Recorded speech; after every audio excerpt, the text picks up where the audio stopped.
La civilización egipcia, guiada por los sacerdotes de la escuela de misterio de El Ojo de Horus, se basó en una creencia fundamental: que el hombre encarna repetidamente para vivir un proceso de perfeccionamiento que lo conduce de su animalidad original a la sabiduría y la inmortalidad. Ese camino evolutivo tiene 7 fases, 7 niveles determinados por la sabiduría que lleva acumulada, por la frecuencia en que vibra y por la cantidad de energía vital que puede procesar. La sabiduría alcanzada, resultado de las verdades que ha comprobado en cada vida, le permite estar cada vez más tiempo en un estado de paz interior, con lo que aumenta poco a poco su frecuencia de vibración. En forma correspondiente va aumentando la cantidad de energía vital que puede procesar y distribuir en su sistema neuronal. Cada vez utiliza un chakra más alto, de los 7 ubicados sobre su columna vertebral, para captarla, y su aura o campo electromagnético personal va creciendo en consonancia. Las circunstancias que el hombre experimenta, los procesos que debe vivir con el objeto de evolucionar, de adquirir sabiduría, fueron diseñados por Dios de una manera perfecta. Los egipcios creían que la energía que fluye de Dios y que se manifiesta de distintas maneras determina los procesos a que es sometido cada espíritu. El universo sería como una fábrica de conciencias sometidas a una serie de procesos lineales.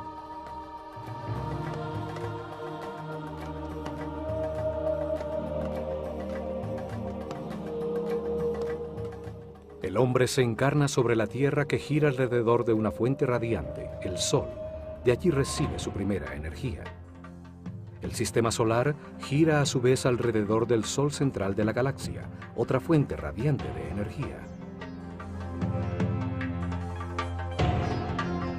Ellos encontraron que durante este giro, que tarda 25.920 años, al que llamaron el año cósmico, el sistema solar recibe la energía de una serie distinta de astros radiantes que producen distintos campos de fuerza. Dividieron ese recorrido en 12 sectores, 12 fuerzas fundamentales que recibe el planeta durante los 2160 años que tarda en atravesarlos. Cada fuerza impulsa distintos procesos y circunstancias que el hombre debe vivir. Son parte de la línea de ensamblaje de las conciencias.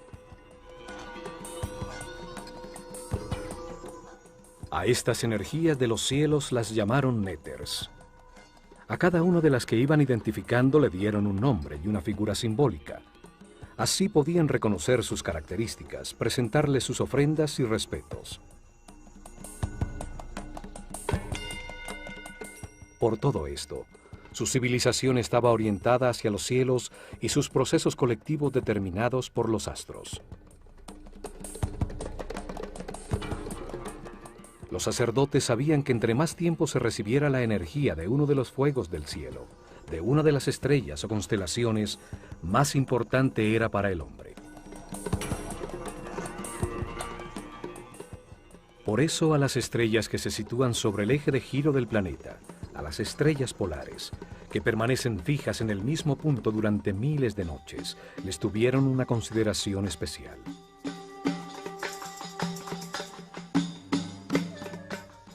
Además, en una época en que la noche era como la muerte, el pueblo, al encontrar que estas estrellas aparecían siempre en el mismo sitio, sin moverse por la bóveda celeste, las convirtió en el poder que reina en la oscuridad, fuerzas nefastas que traían la muerte y las desgracias.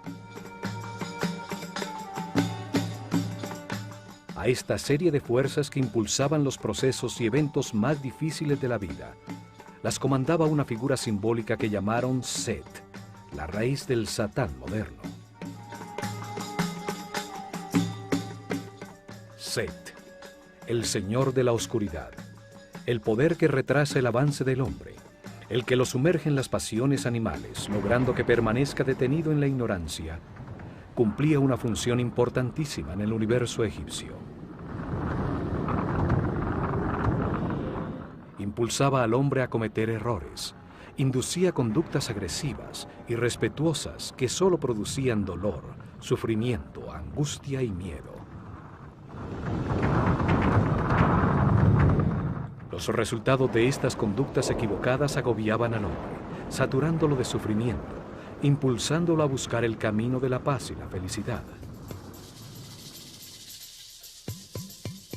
Comprendía que con sus actuaciones agresivas hacia los demás, solo se estaba haciendo daño a sí mismo. Entonces cambiaba, y la fuerza de la luz iluminaba su conciencia.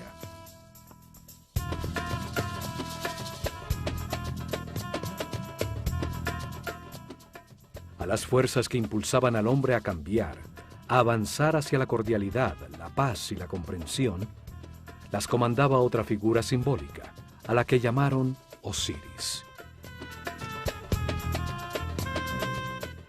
Osiris es el Señor de la Luz, el poder que impulsa el avance del hombre hacia la espiritualidad y la vibración en amor a través de muchas vidas y circunstancias difíciles.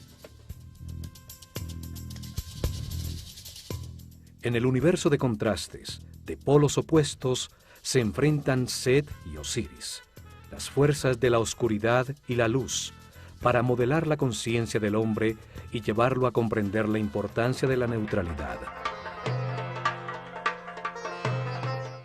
La neutralidad no genera una fuerza opuesta que hace perder energía.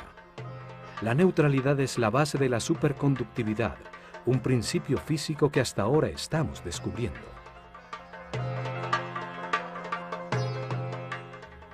La neutralidad implica respeto por los demás. Implica tener la conciencia para no intervenir e impedir sus procesos de destino, las circunstancias difíciles que necesita vivir para aprender.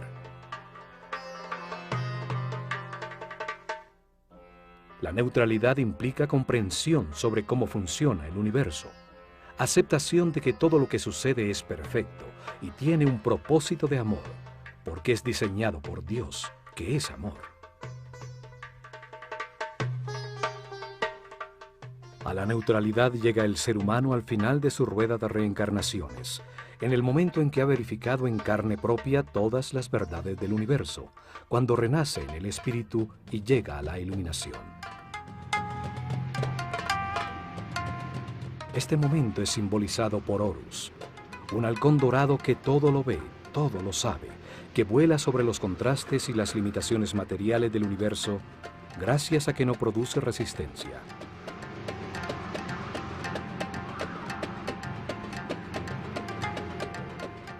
Horus es el símbolo de la conciencia permanente, inmortal, de un ser respetuoso en equilibrio, capaz de acceder a todos sus poderes y a la paz eterna.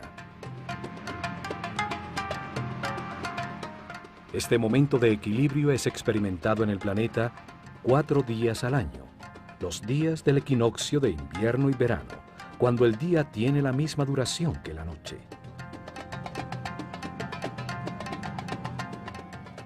En Edfu, construyeron un templo para festejar el nacimiento de Horus, honrar y estudiar el momento final del camino evolutivo, con su eje y sus pórticos orientados hacia el punto en el horizonte por donde salía el sol, en el equinoccio de verano.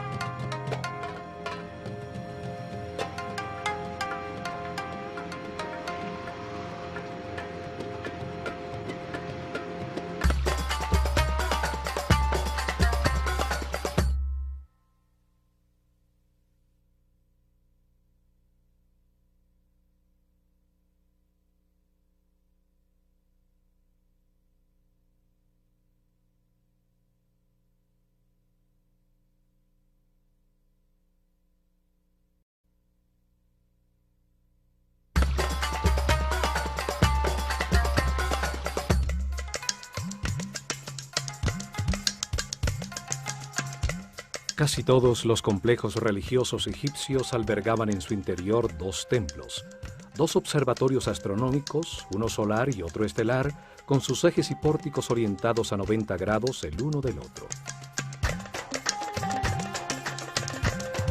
Esto permitía enmarcar simultáneamente la estrella que personificaba a la fuerza fundamental que se honraba en el templo y la fuente radiante más cercana al hombre, el Sol, en los días en que definían los cambios climáticos, las estaciones, los puntos en que cambiaba el medio ambiente de todos los seres sobre la Tierra.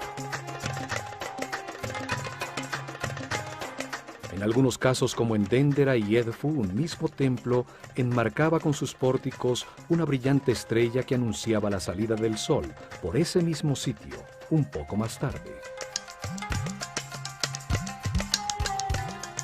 Edfu y Dendera son dos templos hermanos, dos observatorios que se complementaban para registrar precisamente la bóveda de los cielos sobre el polo norte y el polo sur del planeta. Las estrellas polares eran un punto de referencia para registrar cualquier variación en la inclinación del eje de la Tierra con relación al Sol. Este ángulo es el que produce las estaciones, los solsticios y los equinoccios, el clima sobre el planeta.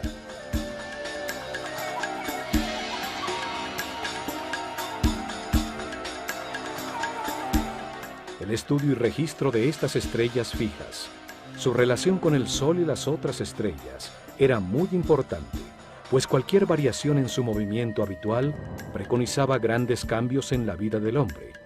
Eran las estrellas nefastas, las de los grandes cambios. Los ubicaron a una precisa distancia para producir una diferencia de un grado exacto sobre la latitud norte del planeta. Dendera está sobre los 26 grados y Edfu sobre los 25 grados de latitud al norte del ecuador de la Tierra.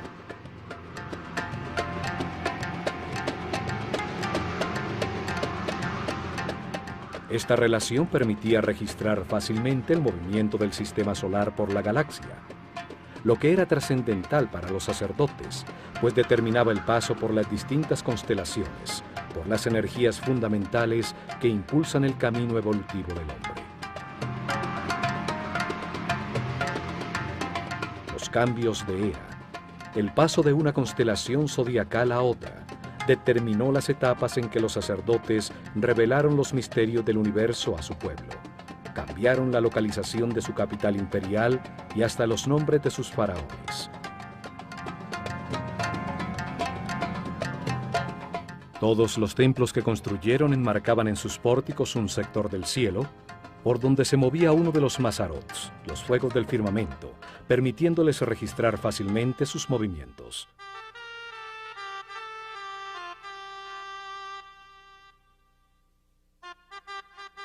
El templo de Horus en Edfu estaba orientado hacia el polo sur, enmarcaba a la estrella Canopus, mientras que el templo de Hathor en Dendera enfocaba sobre el polo norte a la estrella Alfa Draconis.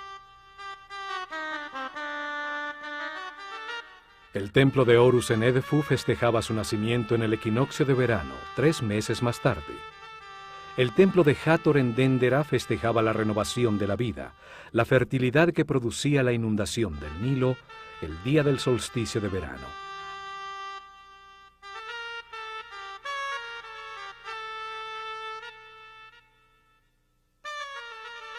El templo secundario dedicado a Isis en Dendera enmarcaba en las noches sobre el horizonte a la estrella Sirio, su personificación en el cielo, que con su reaparición anunciaba el desbordamiento del Nilo y al amanecer la salida del sol, el día del solsticio de verano.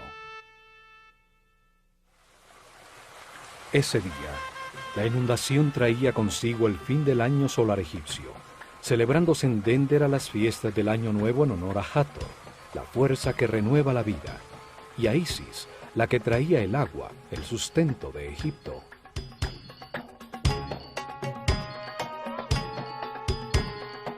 Tres meses más tarde, el templo de Neftis en Edfu, del que solo se conservan los cimientos, enmarcaba el punto sobre el horizonte por donde aparecía la estrella Procyon, la que marcaba el tiempo de siembra y al amanecer la salida del sol el día del equinoccio de invierno.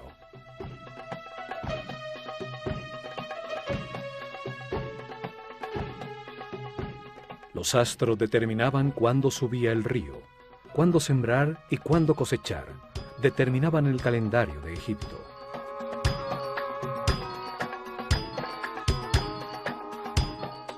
Como los dos templos, las dos estrellas tienen también una estrecha relación. Sirio pertenece a la constelación de Canis Mayor y Procyon a Canis Menor. Las dos son estrellas hermanas, como Isis y Neftis, las compañeras de Osiris y de Set, el señor de la oscuridad. En la mitología griega son consideradas los canes de Orión, el Osiris egipcio, pues lo siguen por los cielos, de ahí el nombre de sus constelaciones.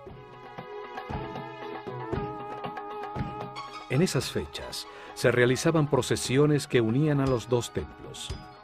El 21 de junio, el solsticio de verano, se festejaba en Déndera, bajando de su azotea el fuego nuevo para todo Egipto, la marca del año nuevo. El 21 de septiembre, en el equinoccio de invierno, se festejaba en Edfu la concepción de Horus, y el 21 de abril, en el equinoccio de verano, su nacimiento.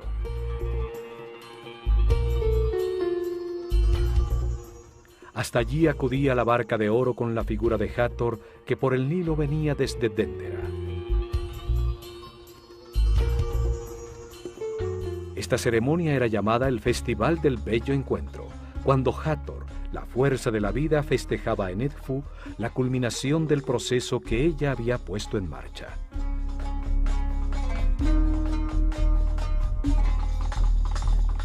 Las estrellas y los soles viajan de un horizonte al otro por el cielo en barcos simbólicos. Las figuras que representaban a estas estrellas, como Hathor o Isis, eran paseadas dentro de barcas de oro, en las procesiones que las llevaban por el Nilo de un templo al otro.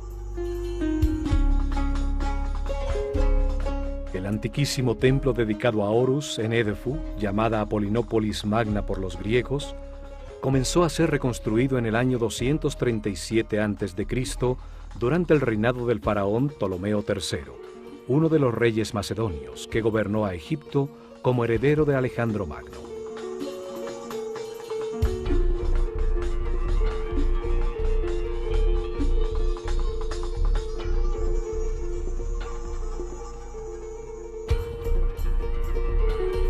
La obra duró 180 años, terminándose en el año 57 a.C., durante el reinado de Ptolomeo XII, el padre de Cleopatra, la última faraona antes de que Egipto se convirtiera en una provincia romana. Las escenas en sus muros muestran a estos reyes extranjeros rindiendo culto a los dioses egipcios, una manera para recibir igual que estos el culto del pueblo y legitimizar así su poder.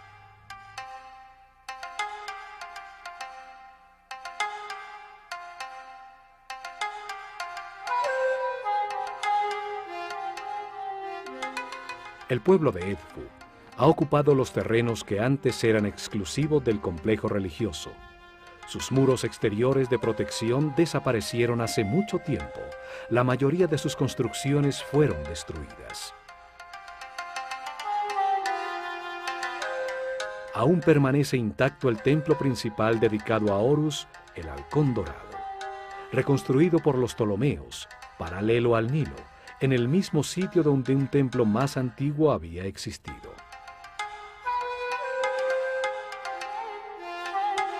Los templos en Egipto orientados hacia una estrella en particular solo eran útiles por aproximadamente 300 años, debido a que el movimiento del sistema solar alrededor de la galaxia sacaba de foco la estrella objeto de registro.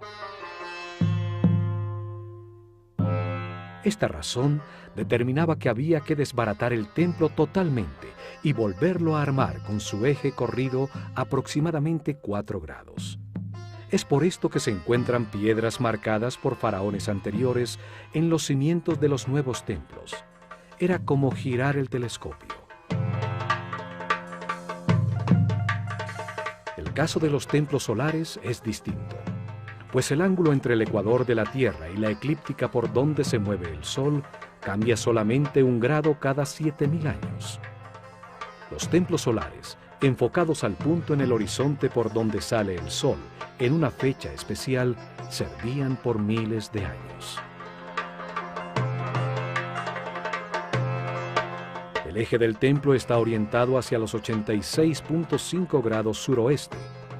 Allí, a los 26 grados sobre el horizonte, se situaba todas las noches prácticamente sobre el polo sur la estrella Canopus, la segunda más brillante de los cielos después de Sirio.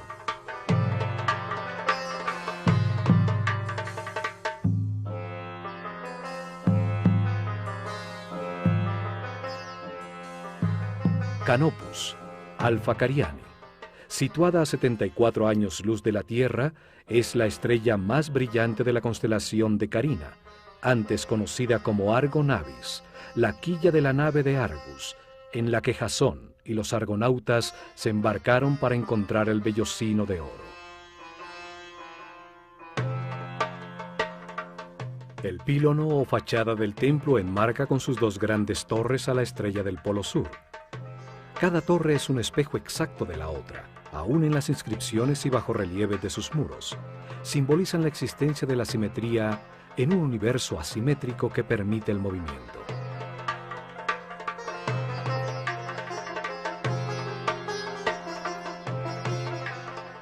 En el frente, la figura del faraón esgrime una vara de poder, con un gesto amenazador hacia los enemigos de Egipto, en un símbolo recurrente desde la antiquísima paleta de Narmer.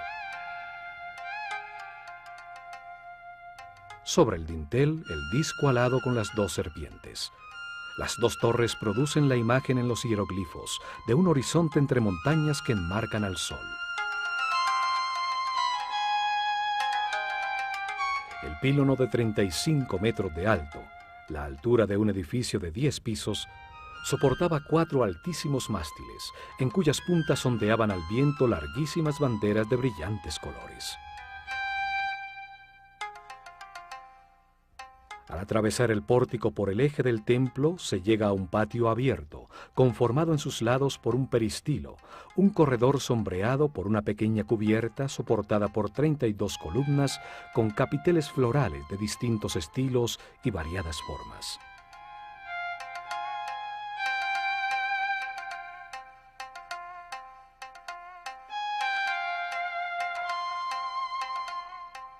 En la fachada interior del pílono, la que da hacia el patio interior, las figuras talladas están también dispuestas simétricamente como en un espejo, solo cambian los tocados simbólicos sobre sus cabezas.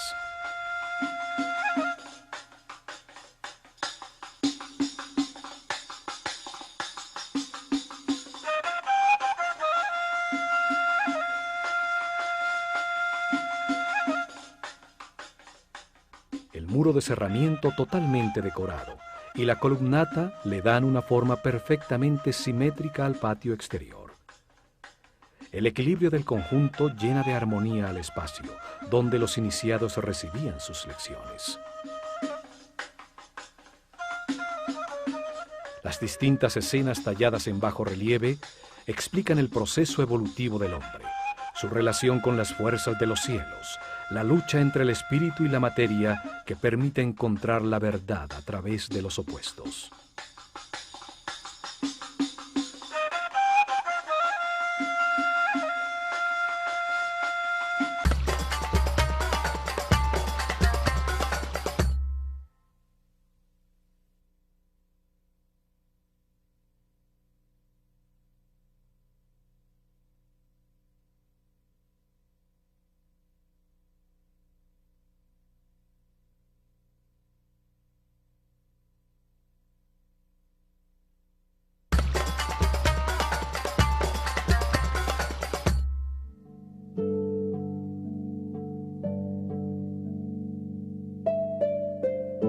En los tiempos de la Escuela de Misterios existía en este patio un bello jardín, donde los iniciados realizaban ejercicios para verificar en carne propia las informaciones suministradas por sus maestros. Aquí recibieron conocimientos correspondientes con el nivel de su conciencia.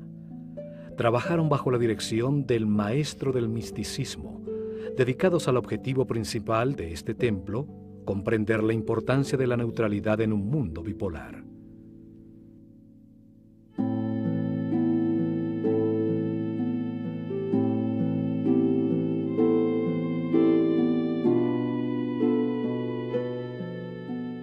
probaron que podían llevar su conciencia individual hacia la conciencia universal. Entendieron la necesidad de un universo de contrastes que produjera vivencias, situaciones y procesos ante los cuales se puede decidir libremente. Cada vida permite experimentar un sitio distinto, una familia distinta, diferentes condiciones de salud y riqueza. Se enfrenta a distintas situaciones en las que puede cometer distintos errores. Set es derrotado en la conciencia del hombre gracias a los errores que éste cometió a lo largo de muchas reencarnaciones. La comparación de los resultados obtenidos con sus actuaciones son los que producen comprensión, luz en la mente. Experimentaron el principio vital de otros seres. Entendieron que realmente solo existe una gran conciencia en el universo. Lo verificaron frente a una de las palmas del jardín del peristilo, cuando se concentraron en ella hasta sentir en sus hojas el viento. Descubrieron que entregándose totalmente, se realiza una fusión con el aparente exterior. El tiempo deja de existir y su conciencia y la de la planta se funden en una sola, ocupan el mismo espacio. El maestro les enseñó que toda concentración comienza como un ejercicio intelectual, dirigiendo la atención hacia la planta, trayendo a la mente todo lo que se sabe de esta. La razón aclara la mente, ordena, evalúa, compara, analiza, hasta definir las características que convierten un ser en planta. Encontraron que una vez que se sabe todo sobre el objeto de la concentración, el trabajo intelectual cesa. En ese momento pasaban a la segunda fase de la concentración. Usaron la intuición y todos los sentidos como una forma de percepción para sentir todo lo que la palma es. Palparon su forma, observaron su color, su olor, su sabor, escucharon su sonido interno. En una última fase, realizaron ejercicios de concentración espiritual. Ya no pensaban en la palma, ya no sentían cómo era, sino que en la conciencia el hombre se convierte en palma y logra experimentar un estado distinto de ser al suyo habitual.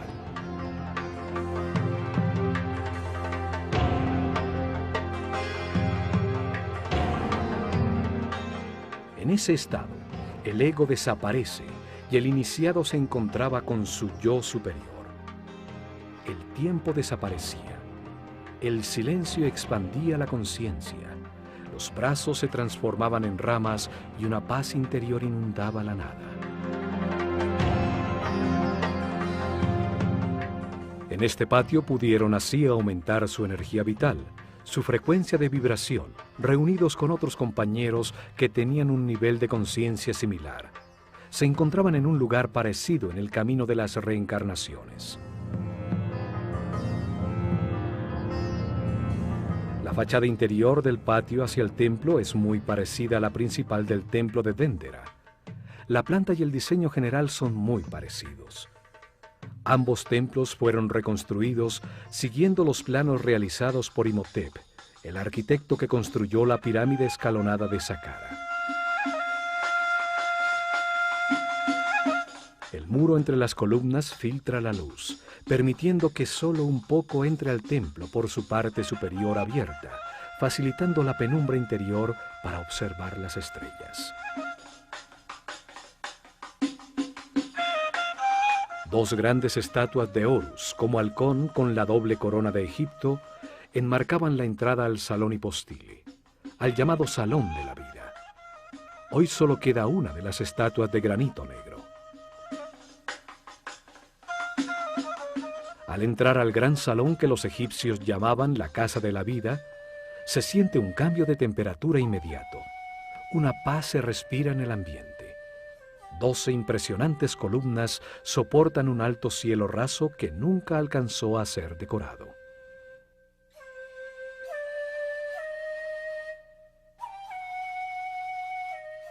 Al recorrer este salón, utilizado en el trabajo diario por los iniciados del templo, las altísimas columnas con sus hermosos capiteles producen una sensación de equilibrio, de permanencia.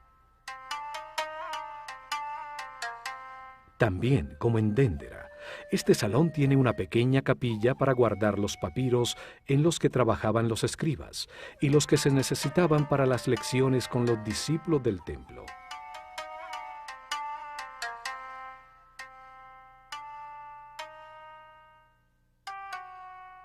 Los egipcios llamaron Kabit, o el tiempo de la sombra oscura, al primer nivel del camino evolutivo, cuando el hombre es prácticamente un animal, un desalmado sin sentimientos, sujeto de pasiones descontroladas y de las reacciones automáticas de sus instintos. Sus actuaciones de ira, odio, instintos desbocados, le producen resultados insatisfactorios, angustia, sufrimiento, soledad e infelicidad. Después de muchas vidas, se satura de sufrir y comprende que al hacerle daño a los demás, solo produce su propia infelicidad. En ese momento su espíritu renace en el segundo nivel de conciencia, llamado el Ba, o el tiempo de la sombra clara. Allí descubre los sentimientos, aprende a querer, sin embargo no controla sus emociones, se encuentra todavía en el infierno de la vida.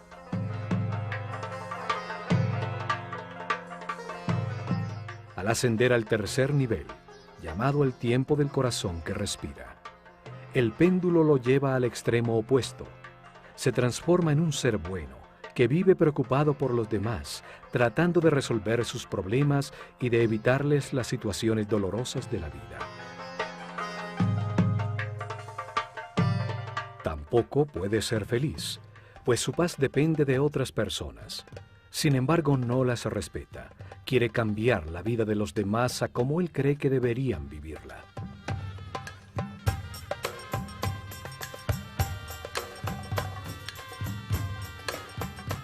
Esta actitud lo lleva a enfrentar su sistema de creencias con el de los demás, pues no respeta las decisiones que éstos toman y cuando le suceden situaciones difíciles para que aprenda, las considera injustas, pues se ve a sí mismo como un ser bueno que solo vive por los demás. Al cruzar la puerta del fondo se llega al Salón de las Apariciones, llamado así porque en él aparecía desde la penumbra de su santuario la brillante estatua de Horus, dentro de su barca de oro, para salir a las procesiones y ceremonias. La estrecha relación del templo de Horus con el de Hathor en Déndera es resaltada en la decoración de las columnas que tienen la figura de la diosa en sus capiteles. Al lado izquierdo está el salón de recibo de las ofrendas del pueblo, con su puerta al exterior y el salón donde se almacenaban y se preparaba el incienso.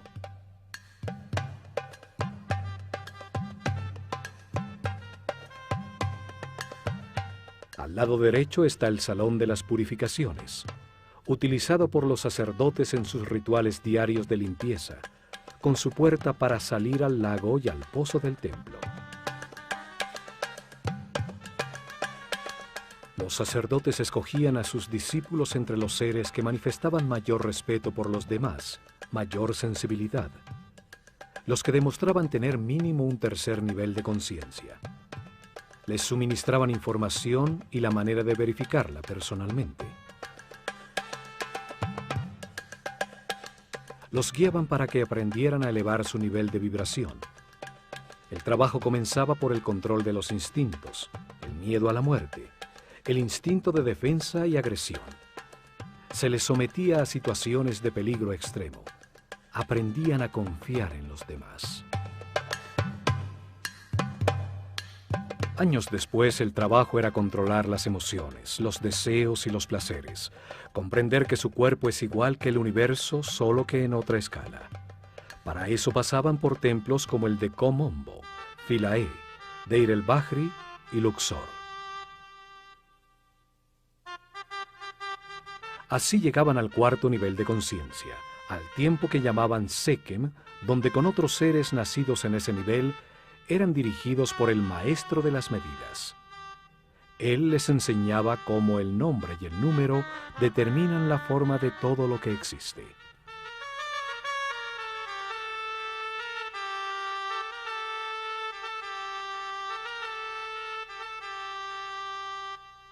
En templos como el de Dendera se transformaban en Kabirim, los que registran los cielos, aprendiendo cómo los ciclos de los astros afectan al hombre, las fuerzas fundamentales, las frecuencias vibracionales, de Fi, de la proporción áurea y de la flor de la vida.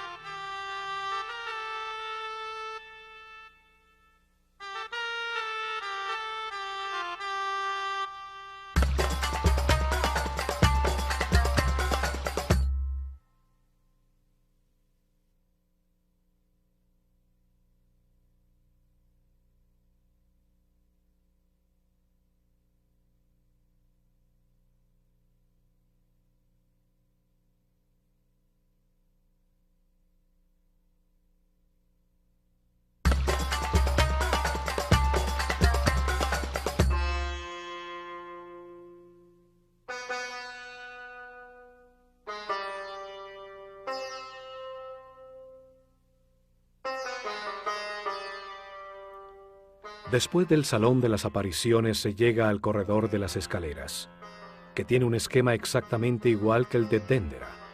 Una escalera caracol a la derecha y una larguísima escalera recta dentro del muro de cerramiento que conduce a la azotea.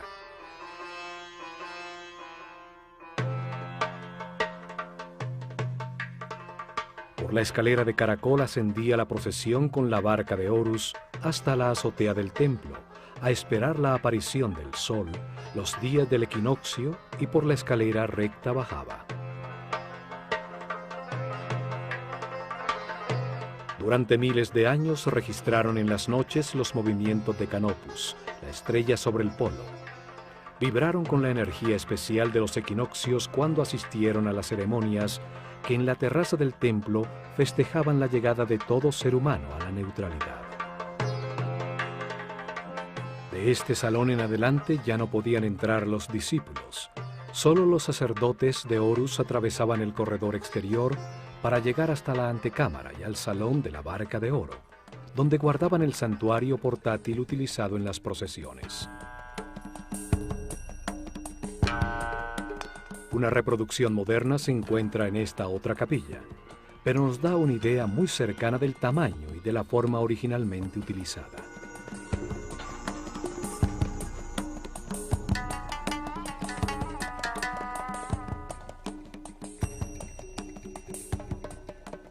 La antecámara de las ofrendas también comunica con la llamada Capilla Pura, un espacio abierto donde las figuras simbólicas de las fuerzas fundamentales del universo eran expuestas a los rayos del sol para que renovaran su energía.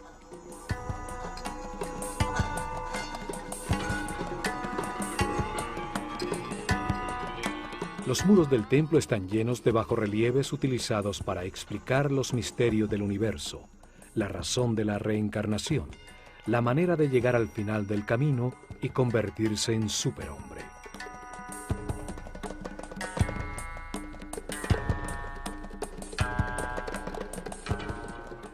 En este mural el faraón Ptolomeo IV, rodeado por un sicomoro, el árbol de la vida. Otro símbolo de Hathor, recibe de Horus la palma con el listado de su destino, las lecciones que debe vivir en muchas reencarnaciones para llegar a la iluminación. Al otro lado, la figura de Nekhbet le entrega el destino inmediato, el que debe vivir en esta vida como faraón.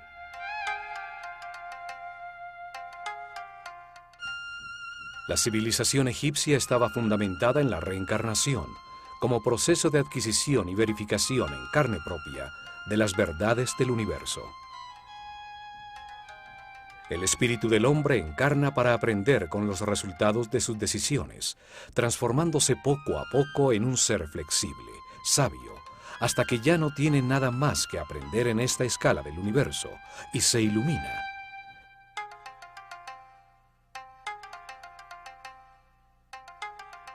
Desde la claridad exterior a la penumbra del Sancta Sanctorum, el nivel de los pisos va ascendiendo para permitir que desde allí el sacerdote pudiera observar el cielo enmarcado en los pórticos sobre las cabezas de los discípulos participantes en las ceremonias.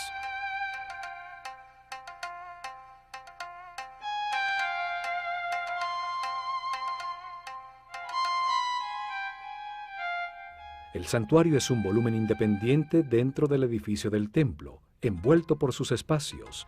En lo alto, los rayos del sol entran por unas claraboyas en el techo, iluminando los otrora coloreados muros.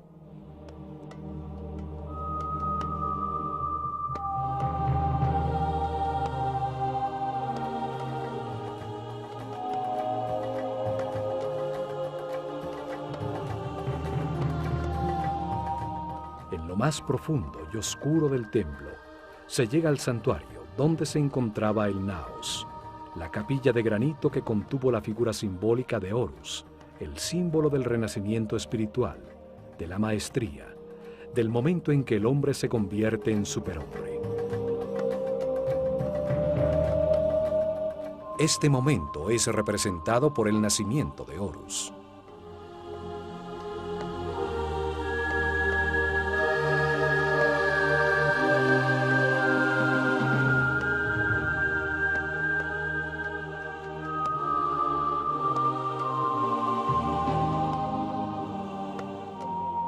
Aquí, rodeando el santuario, se encuentran escenas talladas que hacen referencia al momento de la iluminación.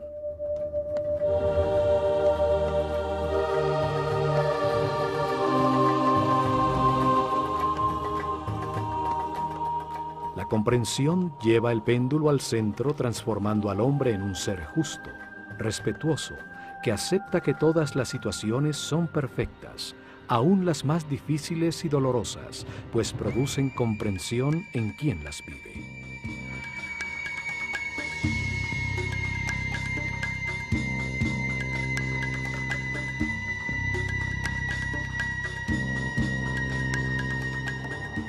El malo se convierte en bueno, el bueno en justo, y por último el justo en sabio.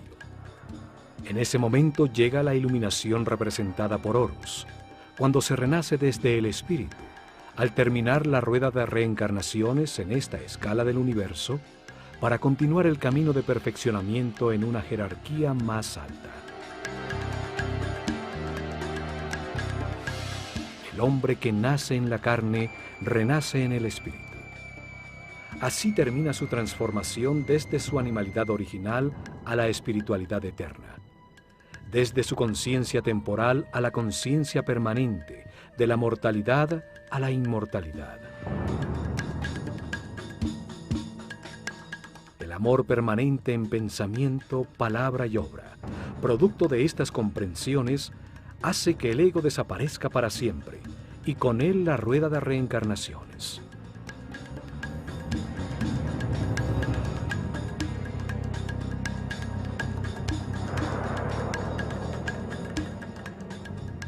Alrededor del santuario se encuentran una serie de capillas dedicadas a las fuerzas y principios fundamentales que intervienen en el proceso evolutivo de la conciencia.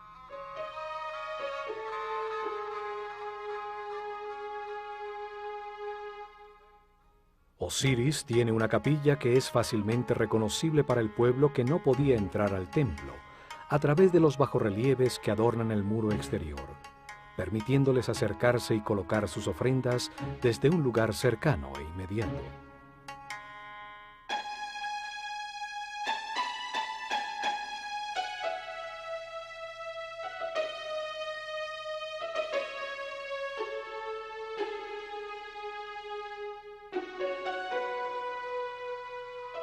Khonsu tiene otra capilla. Es el hijo de Mut, la característica femenina del único Dios, y de Amon-Ra, la característica masculina. Su unión crea la conciencia del hombre.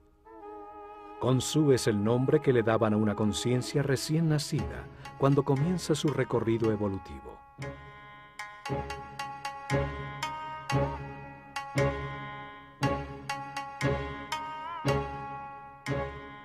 Amon-Ra, el Dios creador de la conciencia, tiene una capilla con información sobre el proceso evolutivo, y las 9 fuerzas fundamentales tienen otra.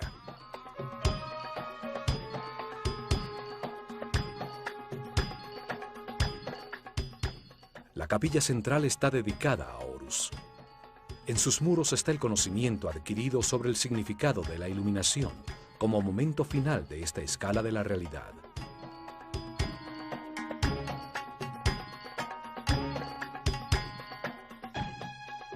A este templo llegaron iniciados en el 4º nivel de conciencia.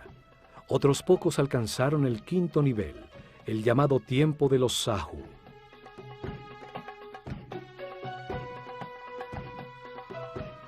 Aquí recibieron información sobre la meta del camino de reencarnaciones. Comprendieron el significado de la neutralidad.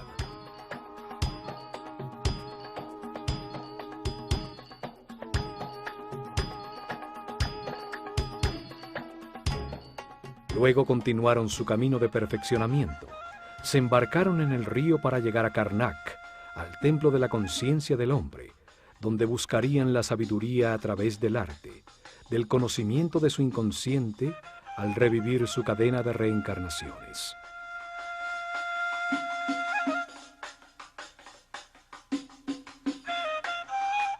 Se van vibrando en amor, seguros que como todos los hombres, algún día renacerán espiritualmente, llegarán a la iluminación, abrirán la puerta a la siguiente escala del universo.